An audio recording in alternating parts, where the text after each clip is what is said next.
حضور میں خود ہی کال کروں. اللہ کی بات.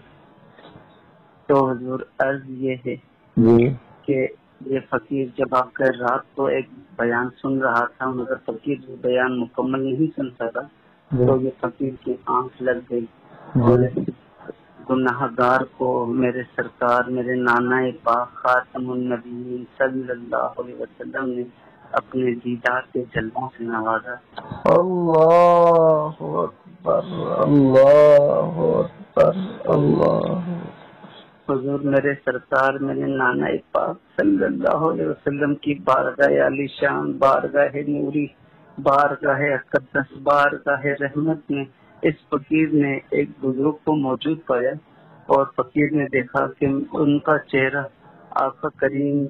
صلی اللہ علیہ وسلم کے چہرہ و دوحا کی طرف اور میرے آقا ان پر شفقتیں لٹا رہے ہیں انہیں اپنے سینے سے لگا رہے ہیں پیشانی اور آنکھوں پر بوسہ دے رہے ہیں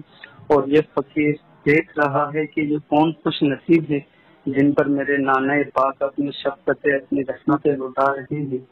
اور جب میرے سرکار نے انہیں ان بزرگ کا چہرہ اپنی طرف کیا تو اللہ اور اس کے عزتوں کی قسم اللہ کے عزتوں کی آپ یقین جانے قبلہ کہ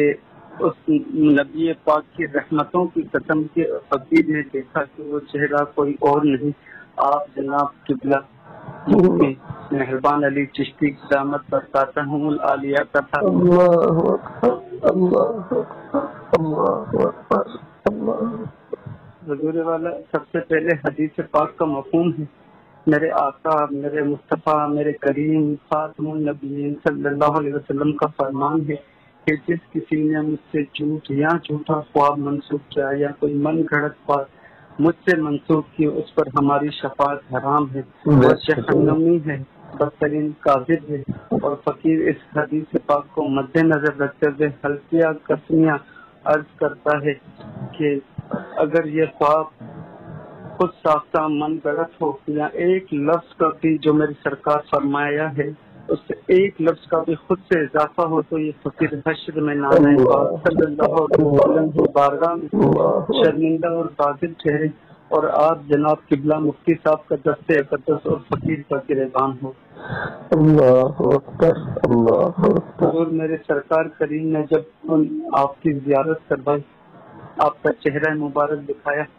تو فقیر سے ارشاد فرمایا کہ بیٹا اس چہرے سے تو تم واقف ہو یہ ہمارے عاشق ہمارے پیارے مفتی مہربان علی چشتی ہیں تم ان سے رابطہ کرو